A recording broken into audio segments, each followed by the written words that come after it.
Good morning everyone. Today we will study about the endocrine system.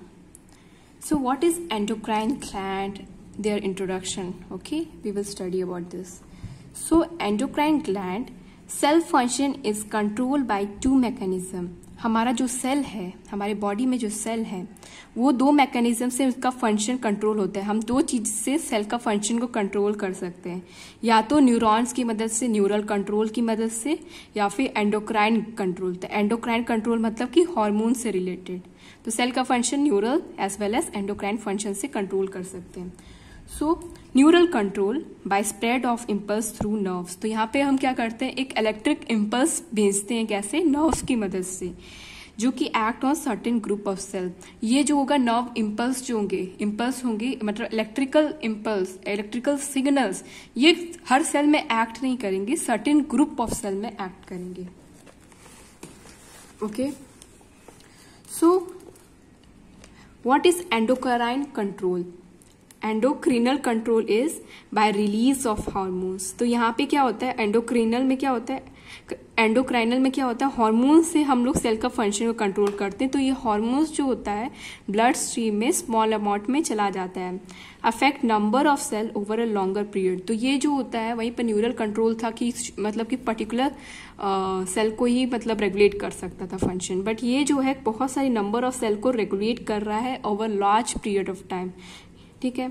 Endocrine gland क्या है? Endocrine gland जो है also called as ductless gland. इनको ductless gland क्यों कहते हैं? क्योंकि ये जो हार्मोन जो सिक्रीट करते हैं वो डायरेक्टली ब्लड में सिक्रीट करते हैं, ब्लड स्ट्रीम में, इसलिए इनको कहा जाता है डक्टलेस ग्लैंड. यहाँ पे कोई भी पाइप का इन्वॉल्वमेंट नहीं. हमारे स्मॉल स्मॉल वेसल्स होते हैं, मतलब पाइप होते हैं, तो उस पाइप में कैपिलरीज हो गया, उस सब पाइप में जो होता है वो नहीं हार्मोन स्प्रेड करते हैं, डायरेक्टली हमारे ब्लड में ही हार्मोन डाल देते हैं, इसलिए इनको डक्टलेस ग्लैंड कहते हैं. ओके,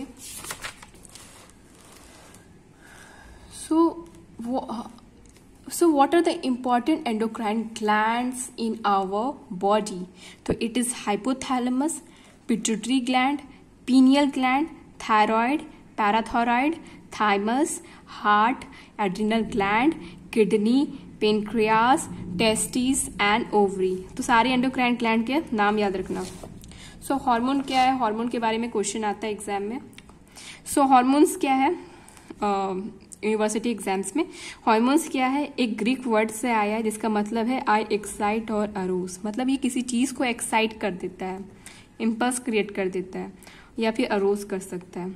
किसी चीज को एक्साइट कर दिया मतलब अरोज कर दिया. ठीक है. So in response to stimulus it is release. तो ये एक्साइट और एरोस कैसे होता है? स्टिमुलस के रिस्पॉन्स में. जैसे कि इलेक्ट्रिसिटी आया तो क्या होगा, इलेक्ट्रिसिटी आएगा तो क्या होगा, करंट का प्रोडक्शन होगा. सेम यही होता है. ये act on a target cell, तो they will act on a target cell and they will regulate the activity of cells. तो हार्मोन जो होता है सिर्फ टारगेट सेल में एक्ट करता है और इसी एक्ट करने के बाद सेल की एक्टिविटी को कंट्रोल करता है ये hormones. Hormones are inactivated in liver and kidney. तो ये हार्मोन्स को कैसे इनएक्टिवेट करोगे? लीवर और किडनी की मदद से इनएक्टिवेट करोगे. ठीक है. पिट्यूटरी ग्लैंड्स के बारे में पढ़ते हैं. तो पिट्यूटरी ग्लैंड क्या है? पिट्यूटरी ग्लैंड का physiological anatomy. Pituitary gland is present in relation to hypothalamus. तो पिट्यूटरी ग्लैंड के क्लोज रिलेशनशिप है हाइपोथैलेमस से. ठीक है.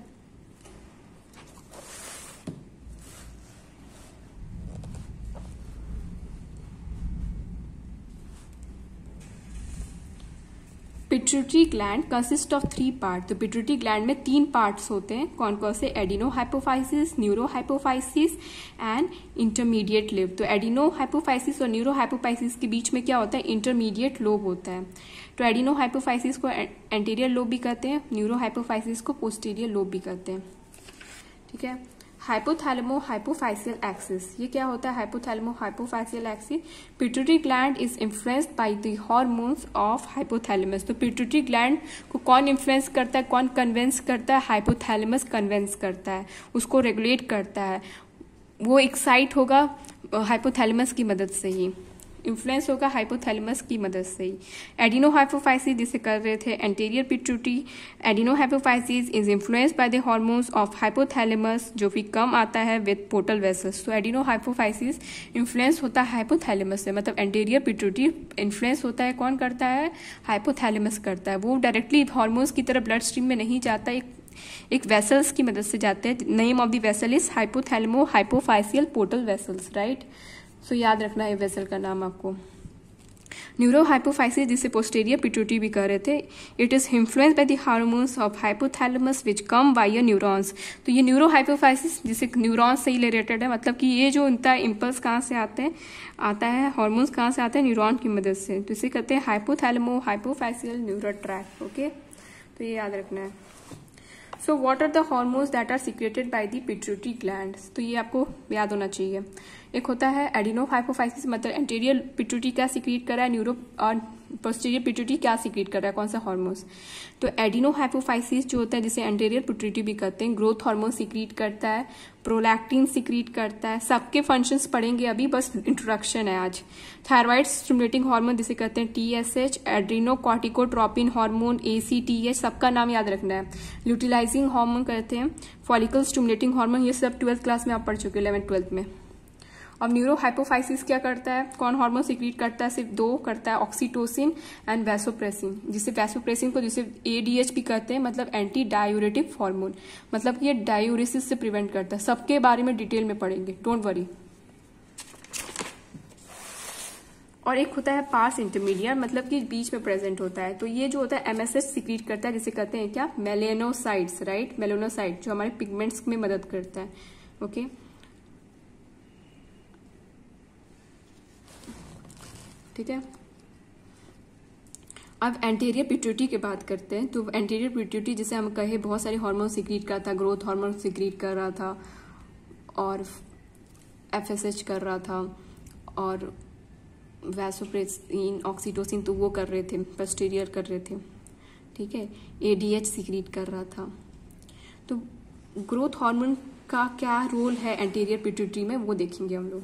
एंटीरियर पिट्यूटरी जिसे कहते हैं growth hormones control the growth of hormone secretion. तो ग्रोथ हार्मोन जो हमारा जो हार्मोन है ग्रोथ, जो हमें हाइट बढ़ाने में मदद करता है, even it can result in dwarfism, ठीक है, ठीक है। तो ग्रोथ हार्मोन का बहुत बड़ा इंपॉर्टेंट रोल होता है। तो ये ग्रोथ हार्मोन कौन कंट्रोल करता है, हार्मोन्स कंट्रोल करते हैं हाइपोथैलेमस के। कौन कौन से, दो हार्मोन, या तो ग्रोथ हार्मोन को इंक्रीज कर देंगे या फिर ग्रोथ हार्मोन का सीक्रेशन को डिक्रीज कर देंगे। जब डिक्रीज हो गया ग्रोथ हार्मोन, ग्रोथ मतलब कि बढ़ना, डिक्रीज हो गया इसका मतलब आदमी बौना हो जाएगा। अगर जरूरत से ज्यादा बढ़ गया तो मतलब बहुत ज्यादा लंबा हो जाएगा, खली की तरह, राइट।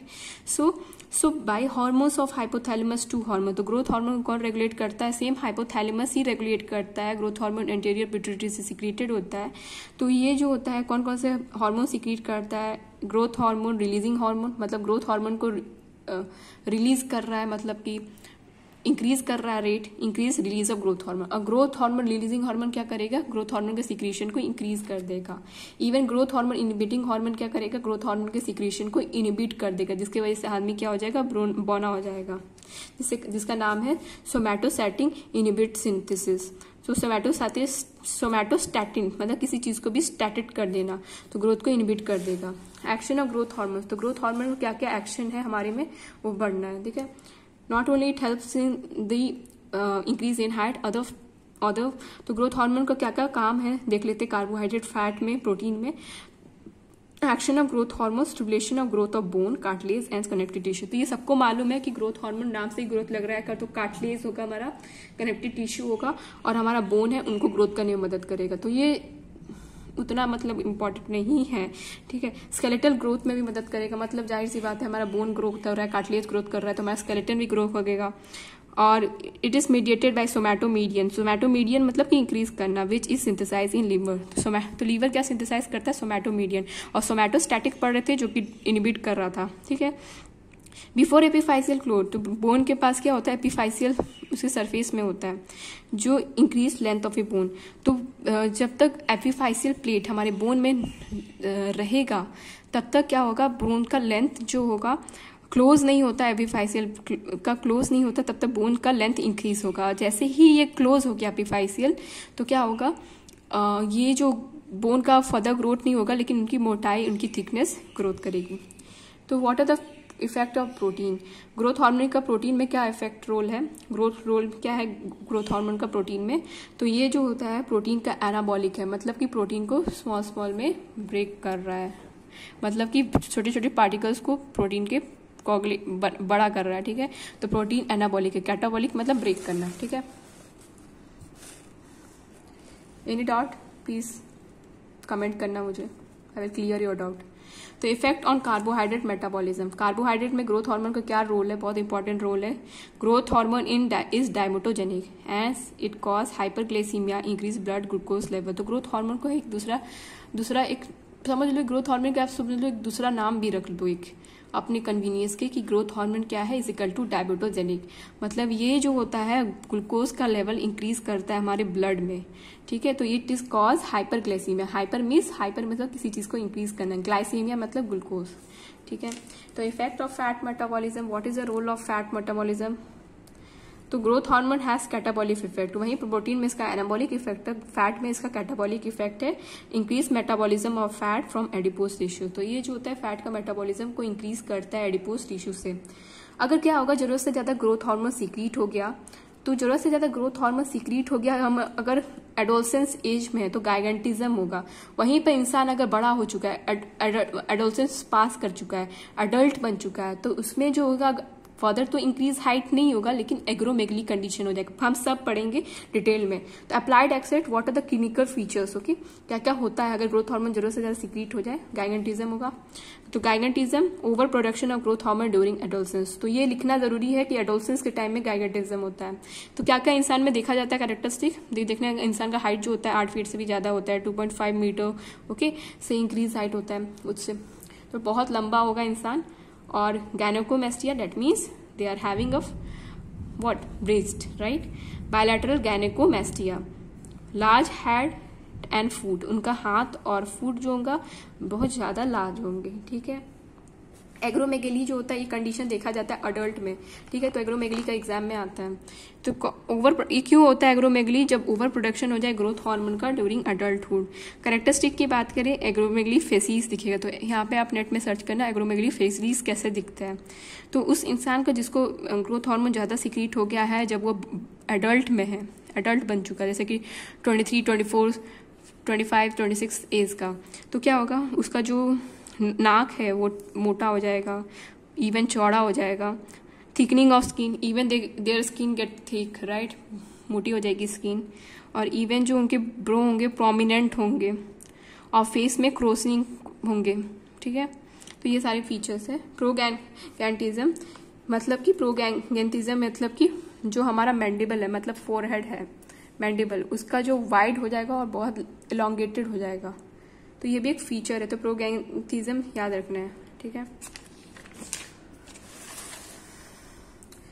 एक्रल पार्ट की बात करें, और इवन जब ग्रोथ हार्मोन की एक्रल पार्ट में क्या इफेक्ट हो रहा है एग्रोमेगली में कंडीशन में, तो क्या होता है, एग्रोमेगली फुट हो सकते हैं और हैंड हो सकते हैं। अगर बहुत कम ग्रोथ हार्मोन का सिक्रीशन हो जाए चाइल्डहुड में, ठीक है, तो क्या होगा, इंडिविजुअल इमेच्योर ही रह जाएगा, उसका बोना स्टर्ट ग्रोथ हो जाएगा, ड्राफिज्म हो जाएगा, शॉर्ट स्टेचर होगा उसका। और फेस तो ग्रोथ हार्मोन की सिक्रीशन ही नहीं हो रही, मतलब कि बचपन से ही नहीं हो रही है, तो क्या हो गई, इंसान बच्चा जैसा दिखेगा। और उसके जो जेनाइटल एरिया है, ठीक है, रिप्रोडक्टिव एरिया है, वो क्या होंगे, स्मॉल होंगे उनके, ठीक है, क्योंकि बच्चे थे वो लोग।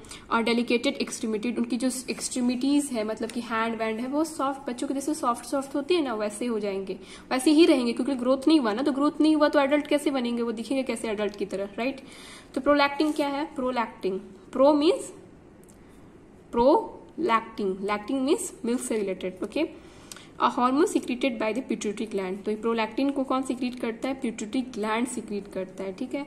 और ये जो होता है prolactin, lactin means lactose milk में प्रेजेंट होता है ना, वही जो होता है मिल्क के सिंथेसिस में मदद करता है। कंट्रोल ऑफ, अब जरूरत से ज्यादा प्रोलैक्टिन का सिक्रीशन ना हो जाए, कौन कंट्रोल कर रहा है, कब होना चाहिए प्रोलैक्टिन का सिक्रीशन, वो सब देखना है। तो control of prolactin secretion, stimuli that increase prolactin secretion, ऐसा स्टिमुली जो प्रोलैक्टिन को सिक्रीशन को इंक्रीज कर they act by prolactin secretion, act by prolactin releasing factor, ऐसा चीज जो प्रोलैक्टिन के सिक्रीशन को इंक्रीज कर दे वो प्रोलैक्टिन रिलीजिंग फैक्टर के द्वारा एक्ट करता है। जैसे कि प्रेगनेंसी के टाइम क्या होता है, मिल्क का सिक्रीशन होता है प्रोलैक्टिन की वजह से, पिट्यूटरी ग्लैंड मदद करेगा। एक्सरसाइज के टाइम भी ऐसा होता है, और ब्रीस्ट फीडिंग के टाइम क्या होता है, prolactin that means milk synthesis increase हो जाता है। Stimuli that decrease prolactin secretion, तो क्या प्रोलैक्टिन का सिक्रीशन को कैसे डिक्रीज कर दिया जाए, अगर कि प्रोलैक्टिन इनिबिटेड फैक्टर जैसे कहते हैं रिलीज फ्रॉम द हाइपोथैलेमस, तो इनिबिटिंग करने वाला फैक्टर कौन है, हाइपोथैलेमस कर रहा है, रिलीज करने का फैक्टर कौन है, पिट्यूटरी ग्लैंड है। ठीक है, तो PFI कंटेन डोपामाइन, तो PFI में क्या होता है, डोपामाइन होता है। ठीक है, डोपामाइन जो कि एक तरह का स्ट्रेस से रिलेटेड है।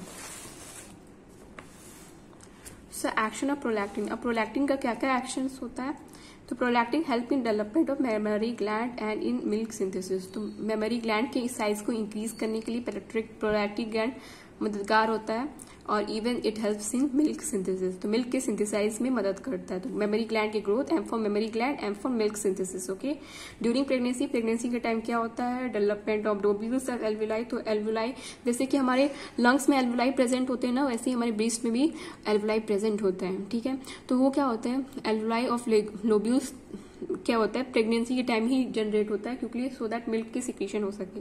तो development of lobules of alveoli which are secreted function secretory structure of this tissues enhance milk secretion, तो ये लोब्यूल्स के मिल्क के जो लोब्यूल्स है, छोटी छोटी टहनियां जो हैं, जैसे कि ब्रांच ऑफ ट्री जैसा रहता है वैसे ही रहता है, लंग्स में भी रहता है, even it is present in breast also, right. So ये जो होता है मिल्क के सिक्रीशन को इनहैंस करता है, प्रोलैक्टिन मेन चीज है। तो प्रोलैक्टिन मेमोरी साइज को इंक्रीज करता है और मिल्क के सिक्रीशन को इनहैंस करता है, lobules of the alveoli growth करने में मदद करता है। जब लैक्टेशन होता है, जब बेबी क्या करता है, क्या बोलते हैं उसको, when during the time of breast feeding what happens, there is a absence of menstrual cycle, तो प्रोलैक्टिन क्या करता है, सप्रेस कर देता है ल्यूटिलाइजिंग हार्मोन को। ठीक है, LH सर्च कर देता है, कम कर देता है, LH सर्च कर देता है। ठीक है, कॉज जिसकी वजह से LH की कमी हो गई तो क्या होगा, ओव्यूलेशन नहीं होगा हर एक मंथ। ठीक है, क्योंकि LH की मदद से ही तो होता है ना। एंड एमोनोरिया कंडीशन हो जाएगा, amenorrhoea means absence of menses, right, menses नहीं होगा, मेंस्ट्रुअल साइकिल नहीं होगी। ठीक है, जब तक लैक्टेशन कर रहा है, लैक्टेशन मतलब दैट मीन ब्रेस्ट फीडिंग कर रहा है child. Okay, so this are the thing, so we will study in the coming videos all about anatomy as well as physiology.